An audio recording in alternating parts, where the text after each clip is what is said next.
Good morning, vlog passengers. It's Monday and my face is kind of cold.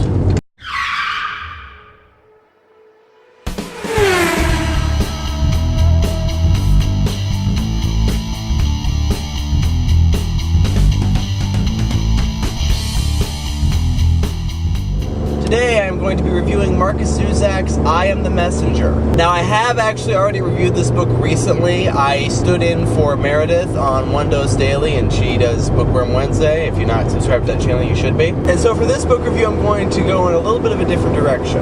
I'm going to use I Am the Messenger to talk about protagonists. My sister doesn't like that word. I can never figure out why. In I Am the Messenger, we are introduced to a protagonist so forgettable that I can't even remember his name right now. No joke, I really can't remember what the guy's called. Ed Kennedy, that's his name. He's a 19-year-old who hasn't really done anything with his life. The most interesting thing about him is that he's a cab driver and that he's 2 years too young for it. Also, he's in love with his best friend. So the question is, why do we enjoy reading about him? Or I guess, why did I enjoy reading about him? I don't know if you enjoyed reading about him or not. Well, two things. First of all, seeing him as completely ordinary at the beginning, we are able to see the growth that he goes through to get to what he's like at the end. He gets put into kind of this mysterious position of the messenger, and he has to go out and deliver unusual messages to people. And through this process, he changes. He becomes considerably more than what he was. Of course, that's not terribly difficult under the circumstances, but he does. He becomes considerably more. He grows. And the second thing is that protagonists almost exclusively have to be, to some degree, ordinary. Or I guess a better word would be relatable. Ed Kennedy, for example, is relatable in his sheer normalcy. I got that word from Warren G. Harding. I mean, think about a lot of the stories that you've heard. Now think about the protagonists. Best example I can think of this is Harry Potter.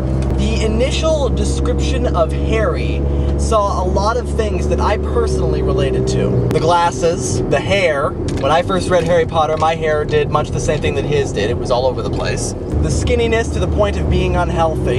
And basically the feeling of being completely ordinary. And I think that's true of a lot of readers of Harry Potter. They found a lot of things in Harry that they could relate to. And that's what endeared him to Joe Rowling and to millions of readers. The same is true for Robert Langdon in Angels and Demons and the Da Vinci Code.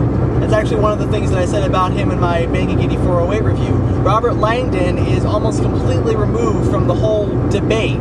He's not taking one side or the other. He's not involved in this, in whatever battle is going on in the book.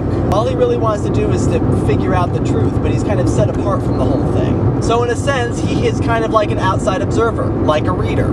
And that's true of so many other protagonists and so many other stories. The narrator in The Great Gatsby, whose name I can't remember right now. Holden Caulfield. Percy Jackson in Rick Riordan's series. Doug Funny. Because contrary to appearances, a lot of people, and especially people that read these kinds of books, see themselves as ordinary. They don't see themselves so much as these great, extraordinary human beings. They're just normal, maybe kind of dorky. And so those kinds of protagonists are instantly relatable. And that's why so many protagonists are ordinary, and that's why Ed Kennedy, and I Am the Messenger in particular, is ordinary. Appallingly ordinary. So I guess that wasn't a review so much of I Am the Messenger as it was a review of protagonists in novels in general. And with that, I will see you all next time. Bye.